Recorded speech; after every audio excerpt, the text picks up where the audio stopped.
Welcome back, everybody, to Sunday Night Teacher Talk. I was going to say I am your host, but we are your hosts. Yes. Hostesses.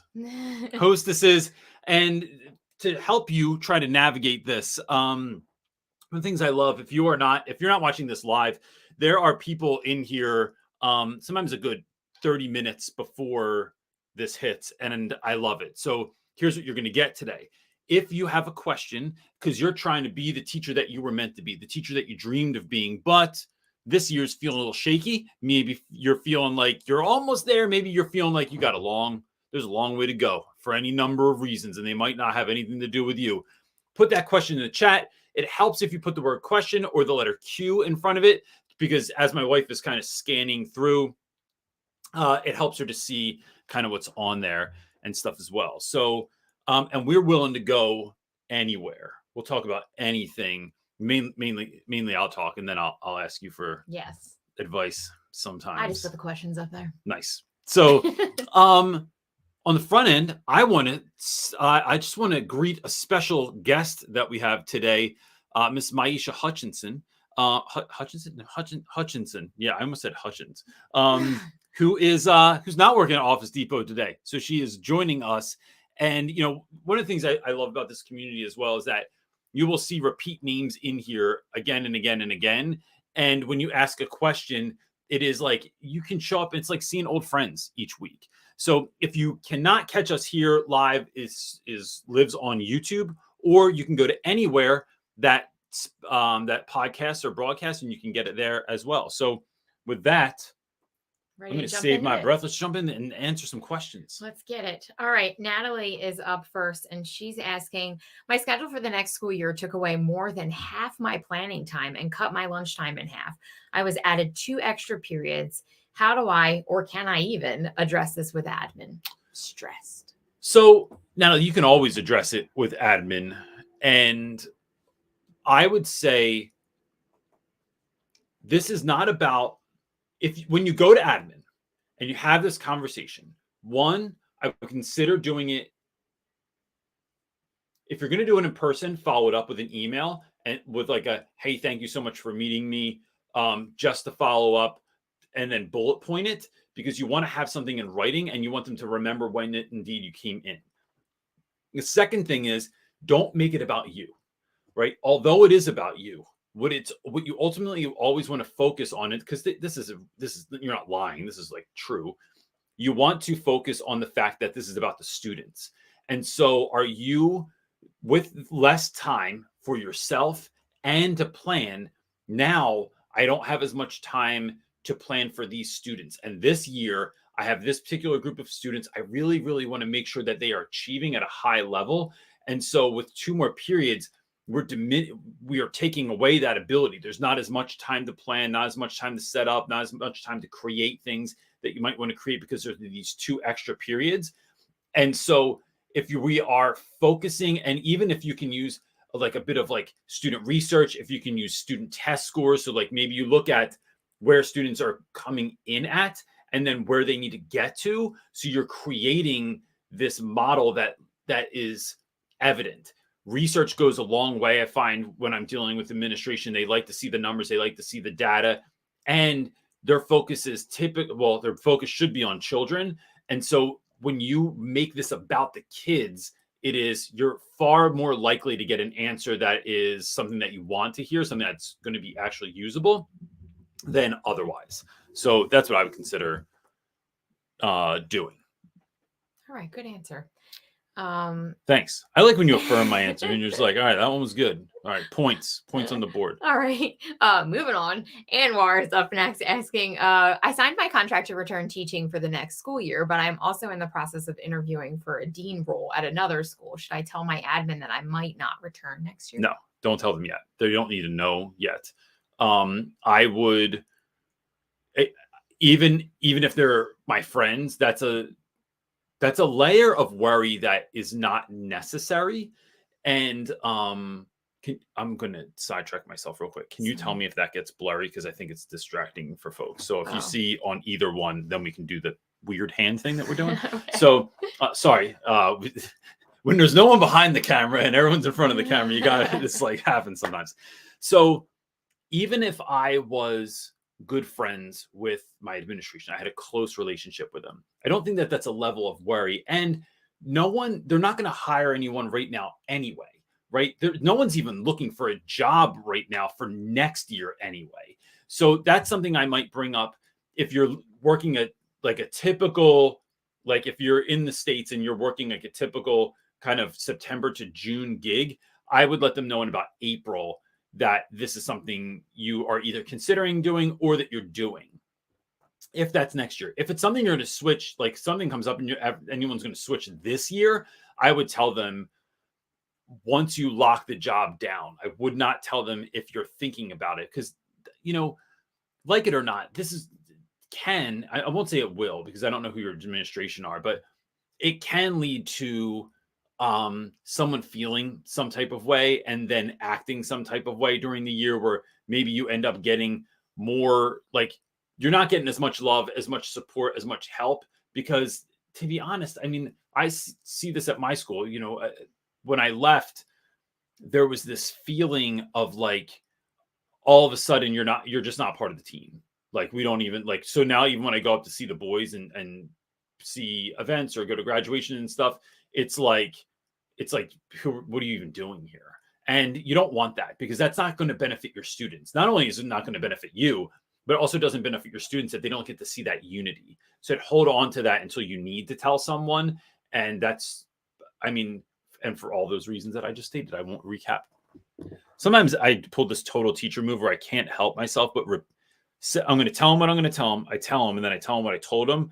And maybe I tell them again what I told them. And that is a total is that a bad thing? You're modeling. It's not. I am modeling. Does that look all right? Does that look weird? I don't know. Does it look blurry to you all when you see it? Looks better on that one. So maybe it's just that one. I think it looks fine. All right, hit it, babe. I can't tell. All right. Here's John Lopez. He's asking, why isn't a fountain floating in the background during the introduction? and then it made me think, like, was that timer introduction? Was there a floating fountain? Like, I can't remember. Well, I believe he's referring to a fountain pen. That's what I think he's talking about. Oh, a fountain floating in the... Yeah. Oh, got you. Gosh. So, Lopez, I don't know if you got my latest letter, but I definitely played off of your thing where if you get a letter from John Lopez, he will tell you what kind of pen he wrote in, and I think what kind of paper it's on, which too. I would never know what type of paper. Printer, the cheapest printer paper from the office cardboard store. napkin from my kitchen. I love it. I love it. So you played off on that. What did you say in it? Are you going to tell us? What are you talking about? In your letter to John, when you said... Oh, no, I don't want to ruin it if you didn't get it yet. All right.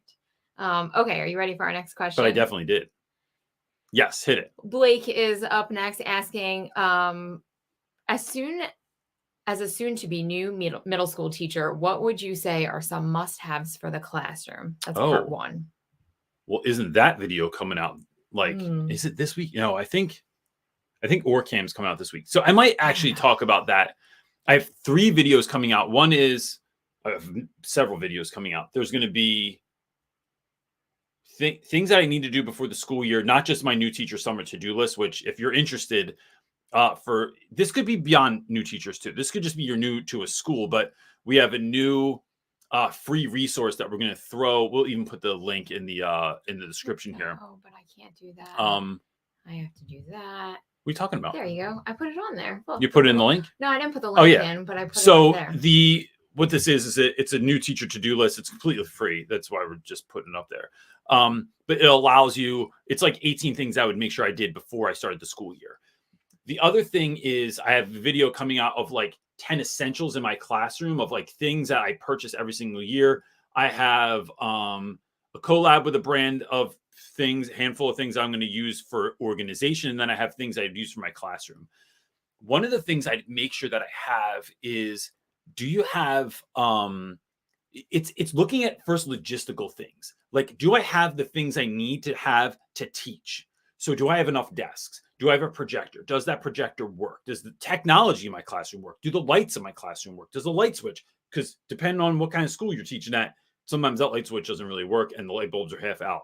So, shot you what, West Philly. One year I ordered light bulbs. I asked the fix-it guy to order me light bulbs. I just kept them in my classroom. I had them hidden in the back in case my light bulbs went. I just took care of it myself. I'm not suggesting that because you might not be allowed to do that. But anyway, that's what I did.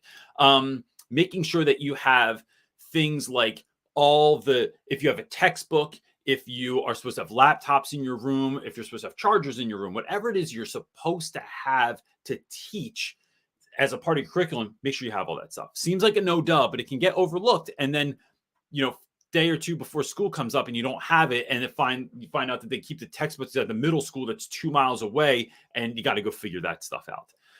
The other thing, some of my must-haves are, and this is coming out in my video soon. I have this little mini fridge that I have in my classroom. It's awesome. It's on Amazon. It's a couple bucks. I think you can get them at Target as well. That was a really great move. I have pens for students. I don't use pencils, but if you do use pencils, I recommend if you're going to give them to students, get the little like mini golf pencils, because you can get a gazillion of them for like a couple bucks and you don't care if you get them back. And they're already sharpened, which is another like plus. I get cheap Bic pens, and I have a whole bunch of them in my classroom because I'm not about to have an argument about why did you not bring a pen. It's just like not even worth my time. So, and then the beginning of the year, I collect all the pens that kids will leave gobs of pens all over your literal gobs. I'm not even sure what that word means, but it means a lot in my mind, of pens all over the place. Collect all of those and keep them. And anything else is like, how can you make your classroom somewhere that kids want to be? So I like introducing something that has a whimsical feel. That's the reason I had the flying books and the tree and the floating bookshelves and all that stuff, was to kind of have that. But that kind of leads into his second question, which Certainly. The second part of his question is, as a male, how would you suggest decorating a classroom? I decorate a little bit for me, but mostly for students. So I want to match that age range that they have. So what did he say? What grade he is? Middle school? Yes. So thinking about that middle school age, you're still a kid, but you're growing into the person that you're going to be. So thinking a little bit about that, I find that the kids that are getting a little older don't like the classroom decor that exists doesn't necessarily lend itself to that age range. So if you go to what's that learning store? Is it just the learning store? Lakeshore has like a ton of decorations, but they're far more geared towards elementary school. So it's like finding some stuff like that's why I use blackboard paint. If you can't use blackboard paint, you can get on the other side of this, we have a whiteboard. I have videos coming out that are going to show this. And I just bought it. It's a Post-it product. It's a 3M product. Peel the back off of it, goes right on your wall. Super easy. They have a blackboard one and they have a whiteboard one. And then I can just project pictures on it and trace them out. And then I have images on my wall. Something like that might be fun as well. And remember, when you're decorating your room, especially when you first start, take the time to build it out. You don't have to go full tilt. Everybody that's on Pinterest is either rich, you're at a school that gives you money, or you just, I don't know, you got a credit card and you just put it all on there. You can build it over time and do chunks as you go. That's how I did my room, because I, dream on a budget. So that helped. Just an interesting comment from Aisha in the comments for everyone. She said that she asks the custodian to collect pens and pencils when they sweep up other classrooms. That's brilliant. That is a great idea. Save them and put them on your desk. Yeah, that's they probably great. Collect so much stuff too. Mm-hmm. I would collect money too that fell out on the floor. We'll split. Kids don't have any money. All right. Okay. Hayden is up next asking, hi, everyone. I've just been provided with the exciting opportunity to step into a leadership position and lead my team. I teach year 3 in Australia, and I am in my 2nd year. Any advice? One of my good friends, Allison Apsey, has a book about leadership that just came out. So I don't know the title. I can't remember it off. I can't remember what it's called, but she's fantastic. I would suggest getting that book. But one of the things she's going to tell you in that book is asking people, what do they need? What do you want in a leader? How can I support you? And then really listening to those answers, because we can spend a lot of time trying to figure out the best way to help people. But I think finding things out from our team and the way that they want to have stuff done is no different than like when I think of my wife and like, how does my wife want to be celebrated, cared for, loved? So if my wife isn't really into flowers, but I'm like making this concerted effort to buy flowers every week, it just kind of just doesn't really work, right? If I, I don't know, it's like if I try to hold hands with my wife, and my wife doesn't really like holding hands. She says she says I make her hot all the time. So she says, you're making my hand hot. So and that's not true. I like holding hands. Cuddling makes me hot. When it's cold. Hot cuddles. Hot cuddles. That's a good name for a band. Good evening. I like holding hands. Cuddling makes me hot. So you're getting real insight on the Reynolds relationship here. But if that's not the jam, find out what they do like and then do that. Another thing I would recommend really is really like folks I won't say undervalue. I don't think there's enough emphasis put on actual leadership with leaders. Leaders, I think, are often told how to manage and not how to lead. And those are two wildly different things. Managers are lifeguards at the pool, right? They help you to not drown. Leaders are the swim coaches that teach you how to get better. So we don't have to, we're not even talking about drowning right now. We're talking about getting better at our craft. And so that I would kind of envision it a little bit like that. And then look up some books. I think John Maxwell is really great when coming to talk about leadership. I'm trying to think of anyone else off the top of my head. Pat Croce, I Feel Great and You Will Too, is one of my favorite books of all time. He was the president of the so what are you doing over there? I was trying to go to Facebook so I can see. Because of mute, it's sound on Facebook. So anyway, regardless, that's where I'm thinking is like do a deep dive. Even if you're watching TED Talks, you're listening to podcasts that are going to help you to become like, here's the question. Who do I need to become to do the job that I've been given to do? And so in that, you're looking into leadership roles to see like that, how are other people already doing this without recreating the wheel, and asking your team, what do they need? That's how I would roll that out. Okay. Up next is Robin. And she's asking, how do you feel about AI? So far, I am loving it. Hello, from Niagara Falls. Niagara Falls. That's my son's dream. I had once had it. He loves waterfalls. Sorrentino. So I had a buddy, his wife is from South Korea. And when her mom came here, that she wanted to go to two places, to Times Square and Niagara Falls. And apparently that is like the two number one destinations for visitors from South Korea, which I was like blown away by. I remember Kate was like, yeah, of course. And I'm like, of all the places you could go, it was like, though, like, I mean, Niagara Falls is pretty cool. It's really a great place to go. And so is New York City. But like, I just thought it was funny that those were the two places that like ranked the highest apparently. So anyway, good job, Niagara Falls. I am thinking, I forget the question because I was talking about, how do you feel about AI? I think AI is fantastic, especially if you're using it to help you out. I don't know that so far. So if we look at something like ChatGPT, if you're not familiar with this, just you type in ChatGPT, it's free, and you can put a message in the bottom. In my experience in playing with this, it largely depends on exactly the question you put is going to give you the outcome that you want. So I did a talk a few weeks ago at a school, and I was looking for research to back using fun and silliness in the classroom. And so I typed in something along the lines of like,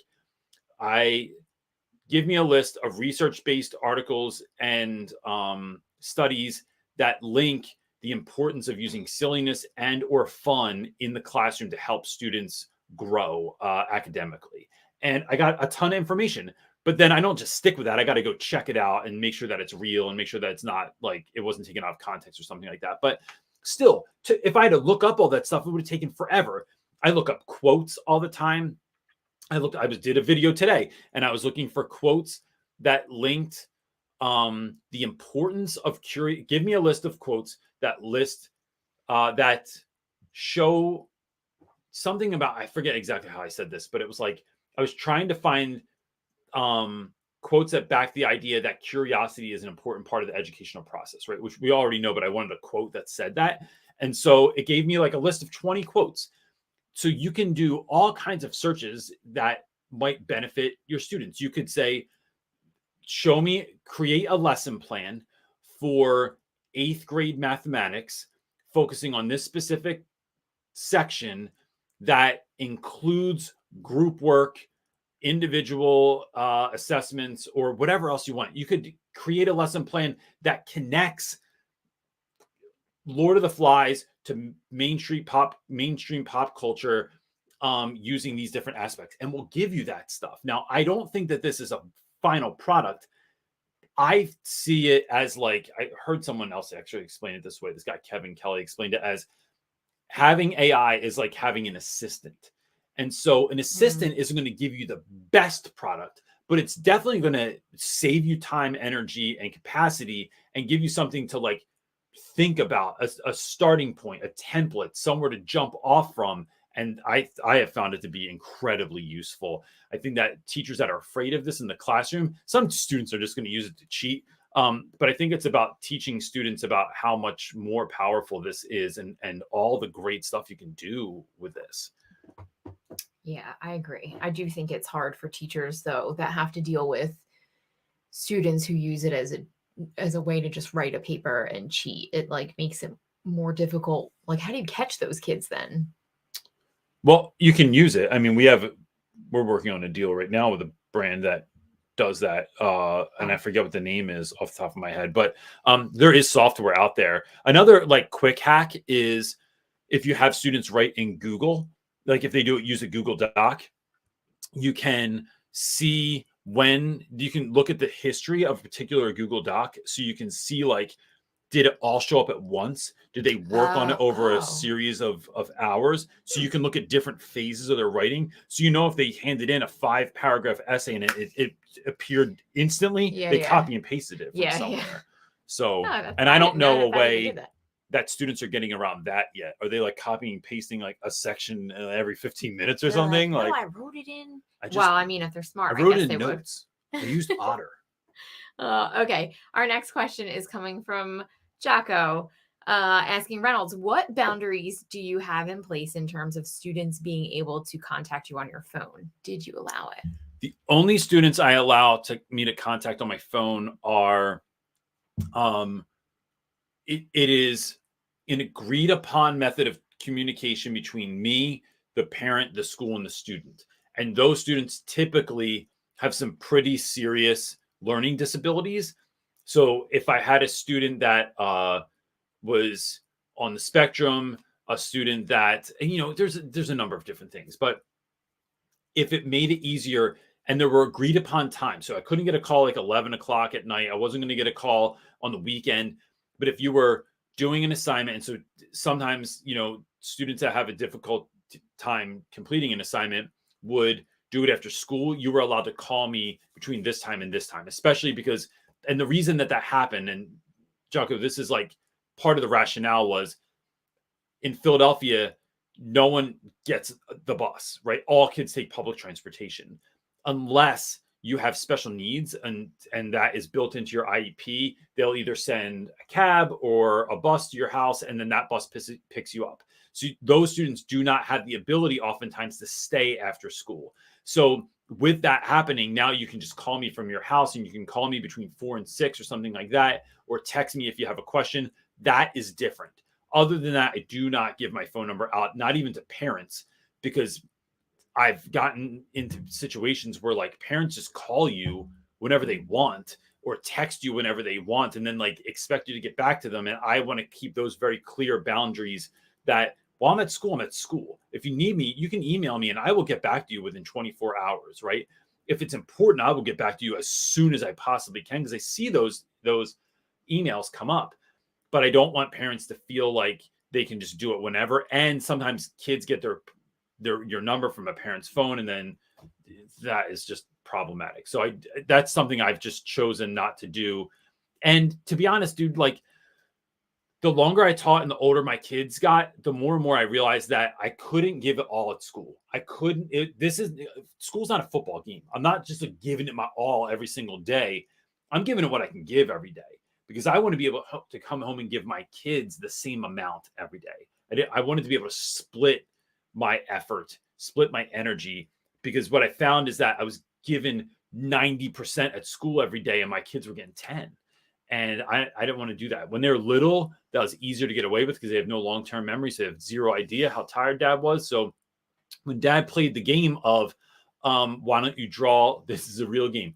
Why don't you draw a picture with that on my back, and I will try and guess what it is. And then dad takes a nap on the floor. Kid draws a picture on my back with a Crayola marker. I got to get a shower anyway. And, weird things that Reynolds does with his kids. I don't do that anymore. No, they don't. Plus, I don't think they'd they be want like, to play "What?" that game. They'd be like, weird. I'm 16. I'm like, it's your turn. All right. I'll do it to you now. Moving on. Okay. Shayna's question she's asking, this is my 3rd year teaching high school resource math. I see that I'm going to have some students that have been disrespectful and difficult in other classes. How do I set class expectations? This is so fascinating. So one, Shayna, you don't expect that behavior to show up, right? I don't even, there is a practice that a lot of teachers do. And maybe if it works for you, look, if anything works for you, go rock it. Like, I'm just saying some stuff doesn't work for me. When I have kids coming up in the 9th grade from the 8th grade, or they're repeat 9th graders and they had someone else in 9th grade last year, so now this year they're going to give them to me. I do not want to know that student's backstory. I don't want to know anything about them. I don't want to know how they were last year. I don't want to know how their parent was. I don't want a warning about anything, because all that does is change my view of that child when they come into my classroom. And I don't want to do that. It's not fair to the kid, because at that age, you change so much. Like, look at any one of your students on the first day of school. I always wanted to do this practice and I never did. I always wanted to take a class picture on the very first day of school and then take a class picture at the end of the school year. Kids grow and change and mature and shift so much in a given year that for me to expect that student you had last year is going to be exactly the same this year, it's just not fair to the kid. And I don't want to go into it with any kind of fear or any kind of like I'm going to constantly be looking at that child to see if they're being problematic. I think that if a kid is repeating, I always pull those students aside at the beginning of the year and say, listen, y'all know who I am and I know what you're doing here. I know that you already had 9th grade, but I want you to know that I want you to have the best year ever, that I couldn't be happier about having you in my class, that I want you to find success this year. And I want you to remember this, that except for the people that got left back, that were repeating the year, nobody else knows who you are, what you're about. You get to literally recreate the human being that you are, the reputation that you have, if you so choose. So think about that and think about the person that you want to be this year. The other thing is immediately writing an email. I talk about this a lot, and I have this in a training that is coming up. Writing an email to those parents, introducing yourself, and then asking them, what would you like me to know about your student before we start this school year? And just seeing what they say, right? So you're already starting not only with a positive email to a parent, but a proactive email to a parent. And that's huge. So just doing those few little things is going to set you apart from teachers they've had in the past, put you in a good light. And then I think you're giving those students a fair shot where other teachers are going to be pulling them aside and kind of setting the seeds of like, listen, I know who you are and you need to know that I don't play. Skip all that nonsense and just start the year with love. I love that. Want to talk about my new product that I found? Sure. So we have decided to do, you can leave it on that camera right there. Yeah. We've decided to do a new segment every week because I use a lot of weird stuff in my classroom and I do not always get to talk about it unless I do a big long video. So I thought, why don't I just share these things on Sunday Night Teacher Talk? So the new product that I found that I think is freaking awesome is when you have long lines at your desk, when you have students that are like coming up and asking you questions, and it's after school or during your prep or whatever, and it's like you're first of all trying to talk to everyone. Second, you want kids to know that you're next, and then you're the one after them, and then I want to keep them in line, because God forbid you pick the wrong kid at the wrong time. It's like, wait, Reynolds, I was next. And I'm like, I can't remember all this stuff. I'm old and I have no short-term memory. So I found this thing that is like, it's called, can you shoot it to this camera? It's called, it is Take a Number. And what it is like when you go to the deli counter and you get these little things, and it is Take a Number. You can pull them out. There's all different numbers in here, and it comes with this little counter. So you can go, who's next? All right, number 2, number 3. All right, taking student number 4. No number 4. No number 4. All right, we're going to 5. Okay, we're going to number 5. I just think that this thing is freaking brilliant.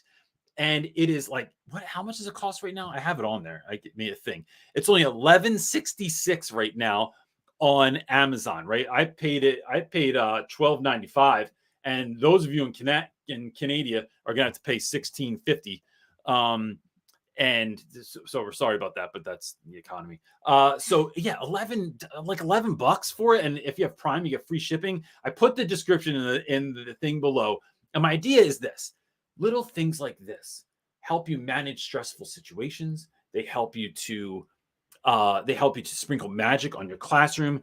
And so each week I thought I would just spotlight sometimes really useful, sometimes quite absurd things that you can use in your classroom that just make you smile and make your students. I do too, because it makes kids laugh. Yeah. And school can be, I think we all forget that even if your class is awesome, not everyone else's class is awesome. And kids have to suffer through really boring days sometimes. And so it's like to do something that is crazy. And then they get like our daughter would keep that. She would put it in her visual journal. She would. And I think it's just hilarious. I would use it for parents actually too, on like back to school night or something. Like, oh, you want to speak to me? You probably just need take to a put number. A little bit of double-sided tape. So I would do 2 things, right? It doesn't, fall. It comes up, so it comes in pieces. You have to put it together. I would put a little super glue on that because just so it doesn't come apart, and I put a little bit of double-sided sticky tape. Both because when kids are pulling it, you want it to stay on your desk, or you could use a command strip. And if you work at some schools, maybe it goes and disappears, and you don't want that to happen either. So that's my product of the week. If you want more products of the week, what do we got, babe? Oh, hold on. I'm not that fast on all this stuff. You want me to get it? We have a little Amazon store. We have Amazon store that we've had for a while. I don't really talk about it, but you can get all kinds of stuff on there, from ways to sprinkle magic on your classroom, things that make me a better teacher, my classroom library, my classroom essentials. All that stuff is loaded up on Amazon. And I just am trying to be more and more open about kind of the things that make, because it's not always me that makes class awesome. Sometimes it's just the stuff that does. Yeah. Oh, 100%. Yeah. I think that's. It's not the DJ that makes the music. Man. It's the records. They make you lose your spot. It does. I'm going to sing a song. No, I got it. All right. Thank you. Goodness. Carl's up next. Carl, you ruined it, Carl. I was about to sing the song for everybody. Carl is asking, did you ever end up in management? And if you didn't think it was for you, why not? So that's a great question. Carl, I did not end up in any sort of leadership position. I chose not to. My vision was always that I wanted to have as close connection with students as possible. And in my estimation, folks that I knew that became like a deans just dealt with discipline all day. Assistant principals dealt with the problems that the dean needed to send up the chain of command a little bit. And then I don't know what principals do all day. I know they are busy, and I know that I can't come in your office half the time, but I don't really know all the time what's going on in there. So that to me felt like I didn't want to just deal with problems, especially at the school that I was at. So being in West Philadelphia, there was always so much turnover of teachers. And there was never enough support. So like I figured out how to roll my class out, but I needing very little support from anyone else. But I knew that my friends that were in charge of discipline, in charge of they were the assistant principal. There was just so much stuff going on all the time. They would tell me how like they didn't eat. I'd see them losing weight during the year because they couldn't even get lunch in. There were no boundaries. They were staying at school way too late. That was part of it. What I saw was that took me away from day-to-day interactions with students because I was just putting out fires, or I would be. The older I've gotten, the more I see that I was already leading anyway. I was already, whether or not I was in charge of teacher development or mentoring, it was like I was already doing that anyway. That was all of my extra time at school, was like helping students or helping teachers. In my last year in the classroom, I was spending an enormous amount of time every day helping teachers, consoling teachers, helping, like, just pouring into teachers, which is when we decided that this is what I need to be doing full time anyway, because that was going to have the biggest impact. So I think if I ever went back, that is exactly what I would do. So I'm really just waiting for my friend Cho, who just graduated with her doctorate from Harvard, to get back from her around the world trip so that she'll start a school, and then maybe I'll just go work there eventually. Oh, I would love that. Hey, what if we had to move though, out of New Jersey? Oh, that's fine with me. All right. Never mind. I was going to say what everybody says about New Jersey. It's the armpit of the world, but it's the armpit of the United States, and armpits are important. So, all right. Hey, is Cool Bike Projects, is that Rusty? Oh, yeah, it is. He just popped on to say hi. So hi, Rusty's on here. Rusty is the creator of the documentary that we are a part of that will happen in October 12th. And he has a cool YouTube channel on his own if you want to go, if you're into bikes. Yes. If biking is your thing. Cool Bike Projects. Yes, with Rusty. Literally what it says. And cool he has, projects. Should we say it? What? Rusty has a very soothing voice. So I think he does. He's very calming. I think Rusty should work for Calm and read bedtime stories. Him and Chris Carson. Yeah. Oh, gosh. That would be a team. Yep. All right, moving on. John Fox is up next asking, I'm making some big life changes this fall. New school/job, physically moving somewhere new. These are all good and necessary changes, but I'm having anxiety about it. Advice? Gosh, I think anxiety and overwhelm. Here's what I'm learning about this week.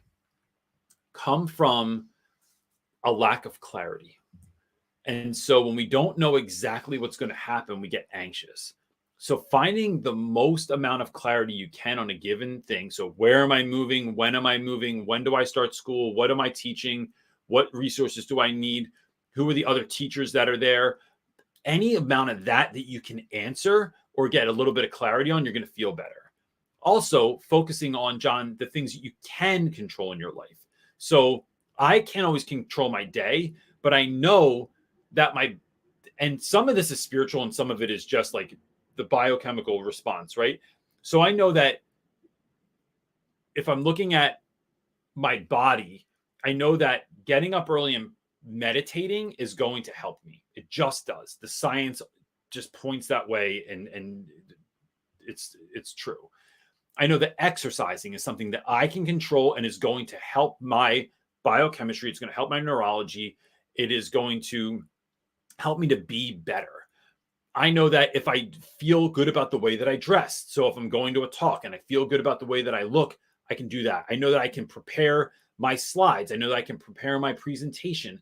I know that I can control, especially because I'm by myself, when I get there, so I can get there a little bit early to make sure that everything's good. I know that I can be in charge of the energy that I bring into any given space. So when you're feeling that level of anxiety, it's focusing on the things that I can control and then trusting that when I do those things, I am going to feel better because the science proves it. The other thing is, especially if you're at a new school, I would email your whole department, right? Or grade level or both.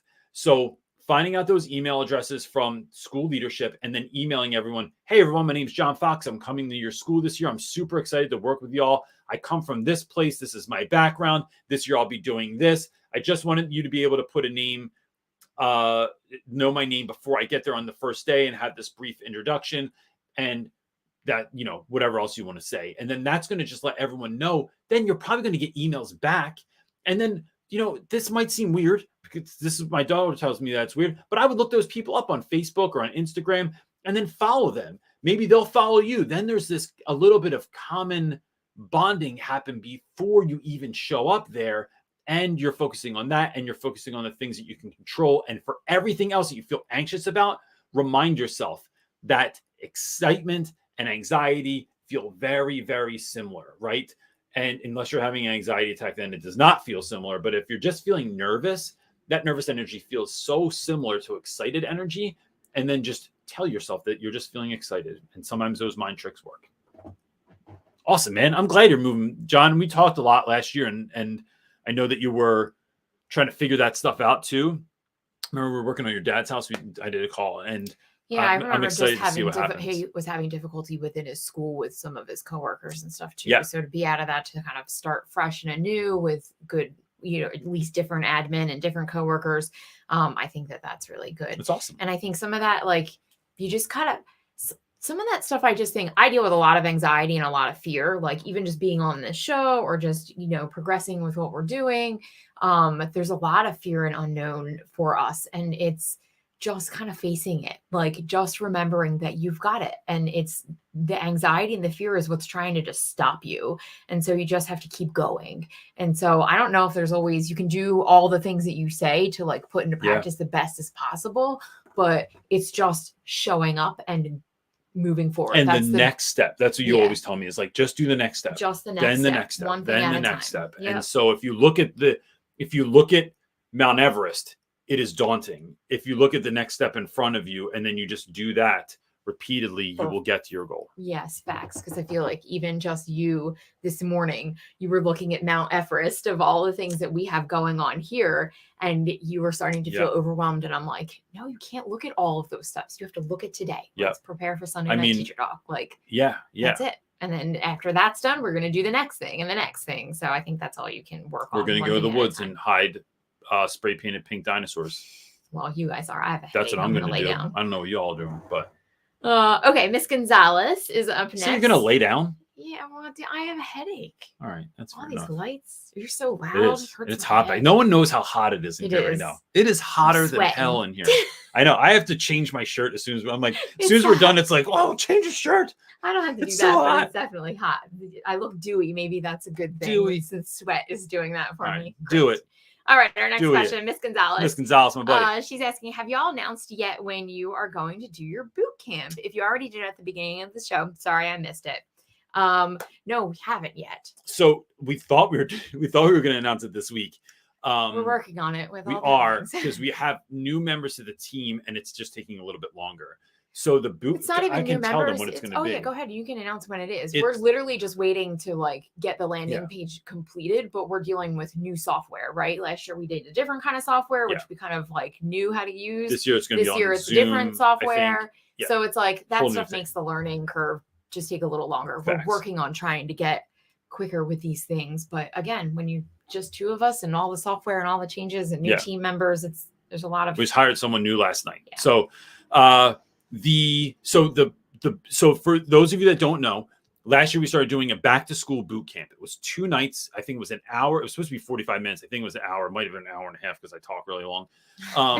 And what we do is we are trying to create a space where we are getting you ready for the school year. And we focus on a few key things, right? It's going to be mindset, classroom management, building relationships, student engagement, and then basically keeping your stuff together. Like how can you last the year and not just go into a sprint and then die by Thanksgiving, right? And you're just going to fall over because you can't even handle it anymore. And I have ways that I have figured out. This isn't just like theory. This is stuff that I've done. This is stuff that worked for me. And so we're offering that. It's going to be 4 nights this year because I've learned last year, 2 nights is too overwhelming. I think it's too much information for people. I think it makes people feel like, oh my God, they feel tired by the time they're done. So 4 nights. And then there's going to be different levels to it. But if you have the VIP level, there's going to be a Q&A after it as well. And a group mentoring piece to it afterwards as well. So anyone that's part of VIP can show up. And we did this last year, and it was one of my favorite things that we started doing. everyone that's in VIP can either show up and you can ask questions, or you can just simply listen to other people's questions. And so that's a component as well. It's going to happen August 3rd, 4th, 5th, and 6th. 3rd, 4th, 5th, and 6th. Yeah. So 4 nights that we're going to do this, and it's going to be incredible. It is literally. So if you can't make it live, you will get the recording for each night. Yeah. Or if you're in a time zone. So like, I know that there are folks on here school from already like started. Yeah. Because Chris Carson said he starts in like 9 days or Yeah. he's on the countdown. But this will benefit people even if you already started school, right? Like this is well, we all know school PD is not always not the best, useful as it should be. I've had exactly 2 good PDs in my life. So that was it. I know. Maybe 3. I might be able to eke 3 out of there. Keep a lookout. The landing page will be up and ready, and we'll post it. We'll have a YouTube video that comes out with it. It will be in the Facebook group. So if you're not in the Facebook group for Real Rap with Reynolds Teacher Talk Facebook group, it'll be there, and it'll be on socials and all of that sort of stuff. So you can keep a lookout for it, and it'll be out in the next 2 days, I'm hoping. Yeah. And if you're on our email list, then you'll get an email right to your inbox as well. That's true too. So forgot that one. Thank you. You got it, babe. Hey, let's go to our next question. Who's our next caller? All right, Nazim is up next. Asking if you moved out. I love these fun questions. If you moved out of New Jersey, where would you go next? I would go to, if I could live anywhere, I would live in California. However, that's not where we're gonna go. That's theory, but however, taxes in California are really bad. So I think if I could go anywhere else, Pennsylvania is probably where I'm going to move to, but to farmland, Pennsylvania. Somewhere that's just a lower cost of living. Like, to be fair, New York, New Jersey, California, they're all so high. Yeah. Like really high. But I need to be close to the ocean. Yes. And I like green. So like Texas is out, New Mexico's out, like Southwest is just like, I love it. And I love going to visit your mom there. Yeah. But I think like Oregon would be a really great place to live. Rusty tries to get us to move to Idaho. Which looks so beautiful. Actually, I would actually like to live in Idaho. But you're not near the so ocean. Beautiful. And that's my. Yeah, but I'll give that. Give and take. Yeah. Pros and cons. I heard in Oregon they don't have poison ivy either. Oh, that's a rumor. That would be great too, because CJ's wildly allergic to poison ivy. It is the thing I'm the most allergic to. He gets like boils. I look like really a leper when I get it. Yeah. Yeah, people are in Delaware. Miss Gonzalez said to move to Delaware, which it always makes me think of Wayne's World. We're magically whisked away to Delaware. I wish we had a tech person that could like pop up a green screen of us in Delaware and no. We said we feel like we're on Wayne's World now that we have the show. We feel like we're in a public access show. You have no idea. I would love to. We need to do a little short of like how we set this up, because it looks like we have a big room or something where it's like the size of a shoebox in here. We should like move things to get around. I could not get out of the seat right now. I've said this every week. I could not get out of the seat. If there was a fire, there would be a problem right now. Everything would fall over and then we'd run out. All right, moving on. Go ahead. Blake is up next asking, again, as a male teacher, I can't find videos on male teacher outfits. What do you suggest? And also, where are some places you've gone to shop for work clothes? Thank you. I love this question because Blake, this is a great question. There's a really old video. There is. I should put this out again, where I was asked to do. I was working with my friend LaTanya, who has an incredible YouTube channel. Why am I blanking on her channel name all of a sudden? What's LaTanya's channel? Smarty Style. And my friend Megan, who does Too Cool for Middle School. They were doing like a back to school like outfit of the day, right? That's what it was. I'm talking like they did like a lookbook. Isn't that what everybody called it? So they were like, Reynolds, would you do a lookbook? So I made one. It exists. Are you looking for the thing? Okay, so it's out there somewhere on YouTube. I like just Google lookbook on not Google it, but on YouTube. Logically, I look for places that clothes fit me. I find that Old Navy largely does not fit me except for t-shirts, and their stuff's really cheap. So if you wash it too many times, it's just going to start looking like crap. I also don't like anything that I have to iron. So, but the way my wife washes it, I never have to iron anything. So, And I find that like, because I'm tall and thin, Old Navy pants have like a pouch in the front. So it just looks like, I'm going to be honest with you, it looks like you have like a poofy crotch. And so I don't wear those. So what fits me and what I am going to get longer time out of, that's what I kind of go for. So J. Crew, I'm a big fan of because it fits me right, and I get years out of J. Crew products. Banana Republic, same thing, and they're owned by the same company, so the fit is largely the same. And I like their style as well. American Eagle works really well. Certain things I don't like. I don't like other people's you're branding picky. on my if you're stuff. a normal, That's why I don't pick typical it. person, Yeah, American if you don't mind Eagle and branding. Old Navy would work because I love Old Navy stuff. Old Navy definitely has some stuff. It's a hit or miss for you. Some stuff fits you right, and some stuff doesn't. And some stuff doesn't fit me right. But those are my go-tos for dress clothes. I'm trying to think of anywhere else. But Blake, do yourself a favor and go check out the Lookbook because it is hilarious. It's funny. And it was so awkward to record. And I wear, yes, definitely. Because we're all over Philly. People are watching us like, well, I was a model. So, and then for shoes, I used to wear dress shoes. I only wear sneakers anymore because it just saves your feet and your back.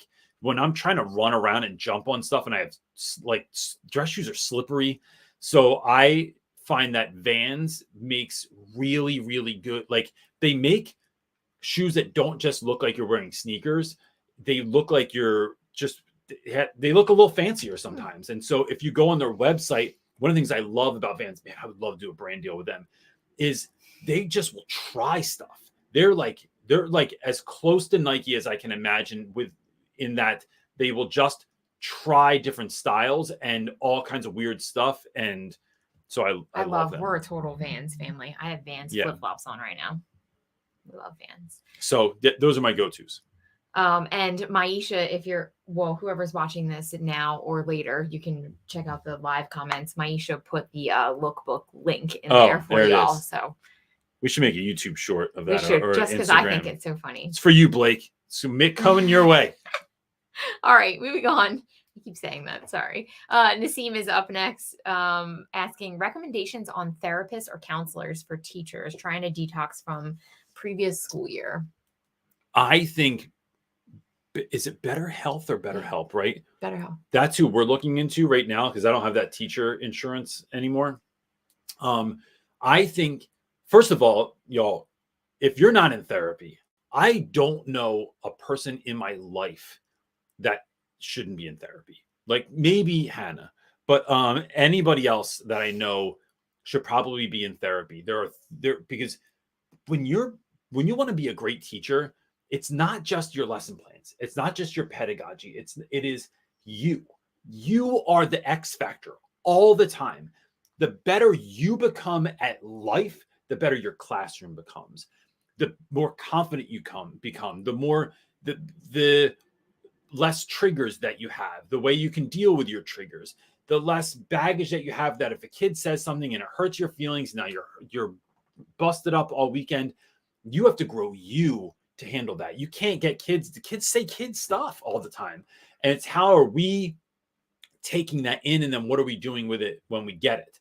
So I think that therapy is something that most teachers have in their insurance. They will pay an enormous amount of it. Finding a really good therapist is a really good idea, but we are currently working through Better Health, right? Am I saying this right? I think it's Better Health. Better Health. And the thing I like about it is that it is completely online, which most therapists are anyway. I mean, even my therapist I had for a long time was online because of COVID. And plus he was like then he moved to like Panama and was like living the life. He's like take my calls on the beach. It was crazy. But it's virtual. You can plug in things like, what is your religious preference? Is it important that they support certain views that you have, certain cultures, things that like you think are important? You can put all this in, and then you can just try someone. And if you don't want to go back, you don't have to call them. You don't have to tell them. You can just ghost them because you don't have to have that whole awkward conversation because it's tricky enough to be in therapy. And then you can just try someone else until you find someone that you like.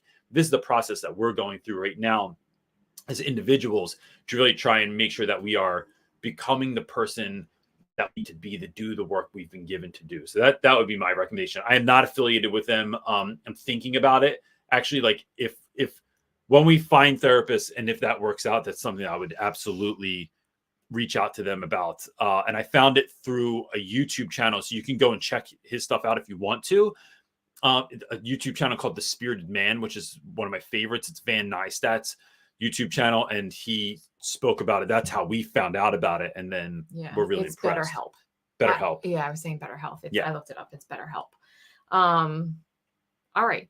Next on board is Miss L asking concrete steps to give those demanding attention-seeking students attention while ignoring their attention grabbing at the same time.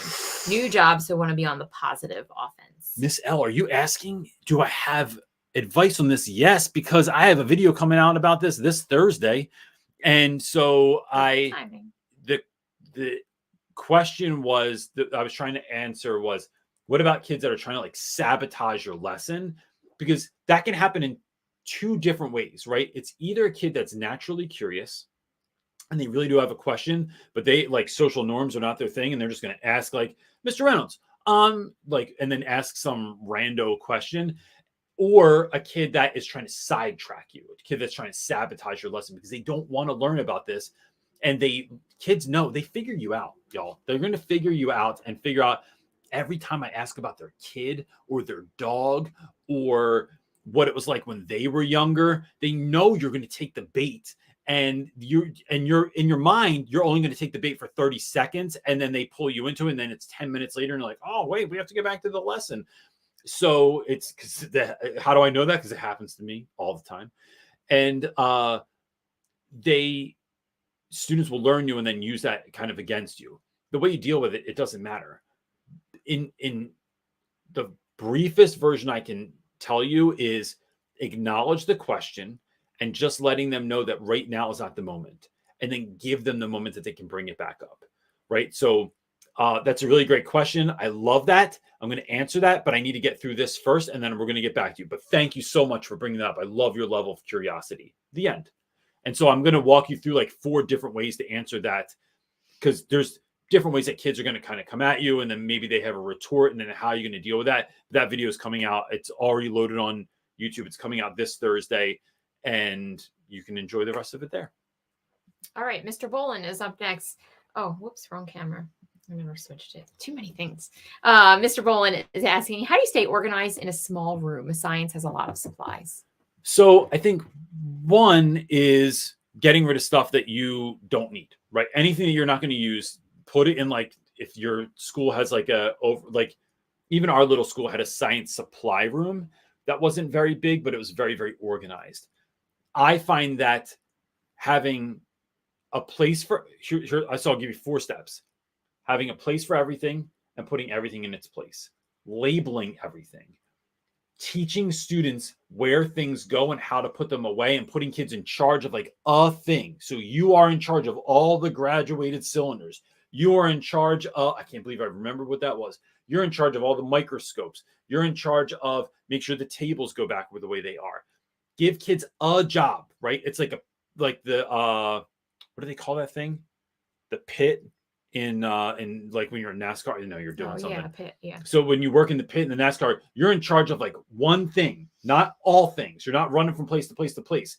That's how I look at my classroom. And then something new that I was actually talking to Miss Gonzalez about, this idea is to have pictures near the place that things are. And it's like this is what this should look like. So that when you're training kids, they know exactly what to do. And where I get this idea from is, if those of you that have children have ever asked your children to clean their rooms, and then you go up there and you go, oh, wait, Brody, I told you to clean your room. Oh, I did clean my room, but there's still like dirty laundry. There's a dish in there. There's clean laundry that hasn't been put away. The bed's like half-ass made, but to them, this looks okay. Like, this is good, but you have to coach kids into knowing exactly what you expect and what clean means, what straightened means, what put away means, because kids will just do whatever, especially if they're not naturally organized or neat. They're just going to like put all the stuff over there. I did put my stuff away. It's just I shoved it in there. So walking them through what that looks like, giving them an image of what that looks like, and then going from there. Yes. Sorry, I'm You looking got it. for I'm looking for our next question. Are we done? Could be. Right, almost an hour. And people are getting PD now. So, you I never know. know They what don't wanna that's hang out looking too like. long. And All right, we have another one. Emilio is up next asking, what are some things to put on your wall to make your middle school math class more interesting? Emilio, I think, gosh, if I had a math class, I immediately think of the movie A Beautiful Mind, where there are just equations all over the place. I like think that it might too. be fun to just have, Just looks and you cool. can, I mean, even on your classroom windows, you can get window markers for fairly cheap. I actually have them on our Amazon store, the ones that I use, which I can't remember the name of them off the top of my head. But because I used to love to, and I got a big fat one too, it's like when you do graffiti art with markers, you get what's called a Magnum by Sharpie, and it's a really fat chisel tipped marker. They make those for windows as well. So you can, I used to draw on my windows all the time, and then I would maybe have math problems on there. I would have maybe images of famous mathematicians, right? Or famous thinkers, or things that relate to math that you might not think about. So thinking about blueprints, thinking about algorithms, thinking about things that are your students would not associate with math would be a really fun way to kind of introduce kids to stuff as the year goes on. And I think that could be a really fun way too. I think another way, I had a math teacher that I worked with once that just had whiteboards all around their room. They got the school to every year they would buy another whiteboard and another whiteboard and another one. So that when students were working on problems, they got up and had to do it at the whiteboard. And that did a couple of things. One, allowed the teacher to stand in the middle of the room and see that everyone was working. It also allowed them to see where students were in the problem, who was having an issue. Kids also couldn't necessarily see each other's work as readily or screw around as readily. So it kind of helped with classroom management with that regard too. So having workstations around could be a really fun thing as well. I think focusing on don't you think focusing on whimsy is such a big deal too? So it doesn't have to help a kid do better. What it's doing is creating the space where, yes, if you love math, let your love of math show in the classroom. Have things that you. Yeah, I think just crazy equations when you look at I don't know. I don't even know, Beautiful Mind, I guess is the best example. And stuff like that. I just think it looks kind of magical and fun. You don't even have to understand that level of complex math. Yeah. I just think it looks mathy, right? And it makes math look kind of a little bit interesting. Or I love it. You just made up a word right there. Mathy.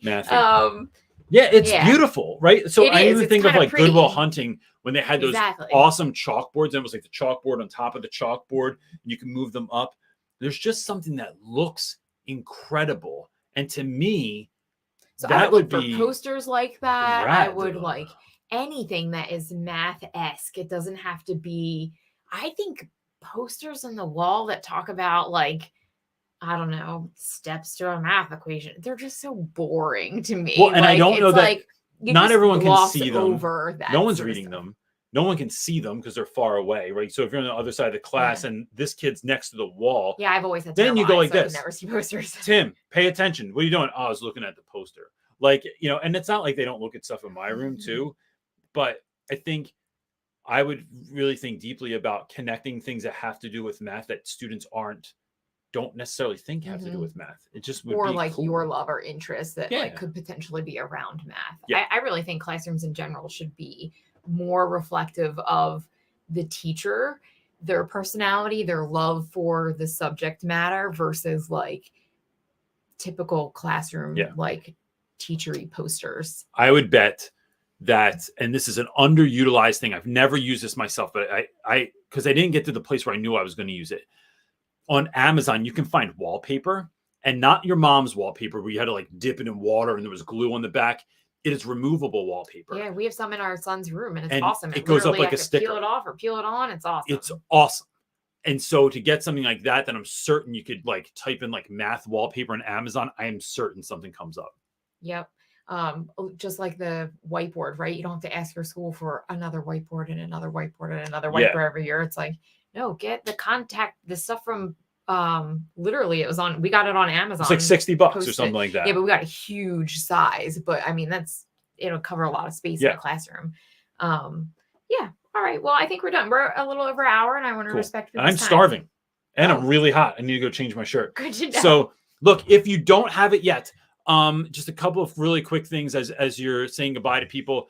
If you want the new summer to-do list for teachers, it is completely free. The link is in the description below. And the link for this awesome product, the take a number thing, which I think is hilarious, is in the box below as well, in the description box below as well. And the link to the Amazon store is in there. All the links will be in the description box below this video. Yes. And they're in here live as well. But probably a little harder to find if you're watching this on the replay. Cool. You'll hear about the boot camp this week, and then there's going to be a new video on Tuesday and on Thursday this week. So keep an eye out for them.